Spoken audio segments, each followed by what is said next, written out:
Čia rimka dariau. Ir va dabar grįžtant prie tavo pavyzdžių. Žiūrėk, tiesiog, jeigu taip sakyti, visas tavo, žinok, tavo noras tapti praeiti savo herojų kelias. Ir kaip yra tokia psichologija, yra, kad žmogus tapti suaugusiu, žinok, jam reikia suaugti. Ir vadinasi herojų kelias. Yra toks pašaukimas vidinis, ir jisai eina į savo kelionę, ir jeigu jisai pasiruošęs, jisai gali tiesiog eiti į kelionę. Bet lygtai, santykiai lygtai su mama buvo, bet aš nepasakysiu, kad jie buvo suprantami. Tiesiog toks jausmas, kad, vienišumo jausmas nuo gimimo, ypač kada tu pradėjai save suprasti nuo 4-5 metų, iki 15-16 metų vienišumo jausmas padidėjo. Ir tada aš žinau, ką daryti realiai, jeigu tu norėsi ką nors daryti gyvenime, pas tave yra labai didelė tikimybė, kad tu pasieksi. Nes tu esi darbšti, užsispyręs ir tu gali to padaryti.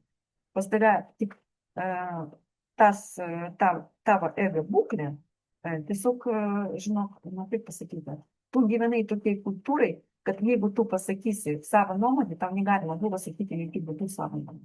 Jokių būdų negalima buvo sakyti. Ir žinok, ir dėl to tu papuolė į tokią aplinką, kad tiesiog, kaip pasakyti, vietoj to, kad rinkti informaciją, žiūrėti, kur tu gali prisitaikyti savo žinias. Dabar yra tokia banga, jeigu tu turi kažkokį hobį, daleiskim, tu gali mėgsti, tu dabar gali tiesiog rodyti, kaip tai nesgi, kokie daiktus ten, žinok, pas tave išeina ir tu gali monetizuoti šitas dalykas. Nes dabar pusę metų bus banga labai didelė hobį, kada žmogus parodė savo hobį. Bet pas tave yra taip, kad tu, pavyzdžiui, pamatai kažkokį žmogų ir pasakysi, tai jinai parašė, kad jinai marketologė numeris 1 Lietuvoje. A šitą parašė, kad jinai Reels ten maikerė Lietuvoje numeris 1.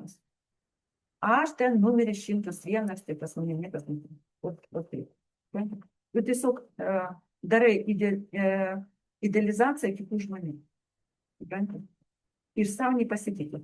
Ir tu pamiršai, kad kiti žmonės buvo, kada pradėjo šitą savo kelią, jie buvo lygiai tokius pat nepatyrusi kaip ir. Bet jie pradėjo daryti, tu primindavo, kad tavo mama tau sakydavo, ką tu ten gali padaryti, nieko tokio. Ten, žinok, Anutė arba Irutė ten, arba Marytė geriau už tave daro šitas dalykas. Ką tu šitą rodai? Čia tavo asmenybė. Ir jeigu tu dabar pasakysi, kad visą šitą aš atiduodu jau, savo pasiimu savo, tada tu gali eiti į priekį. Ir aš tau, tiesiog tu žinai, kad tu dabar geroj vietai, pas mūsų aplinka labai gera, ir mūsų grupė moteris gausos podai, tai yra labai ta vieta, kur mes mokom, kaip eiti iš tos būsenos, kurie vadinasi resursų trūkumas, kaip eiti į savo kelią. Ir pasižiūrėk, tu net paryškini žodis savo, bet visas didelis raidis buvo, savo tai sumažinti. Vietoj to, kad savo padaryti tokią raidžią, tai tu padarėjai tokias, supranti? Ir labai, nežinau kaip kitiem, bet matai, visiems matosi, kad tas raidės pašaukimas, didelis raidės, savo, tiesiog atvirkščiai turi būti, savo pašaukimas, supranti? Pašaukimas, tu už vieną dieną neateisi, žmonės kartais eina gyvenime, čia yra procesas, supranti? Tai norisi, kad tu to suprastų ir, žinok, linkiu tau, žinok, aš manau, kad pas mus bus ir resursinės pamokas, ir pasitikėjimą, ir mes viską darysim, žinok, ir praeisi kitą kelią. Tu ir taip lygiai. Per šitas laikas labai stipriai pasitikėjai.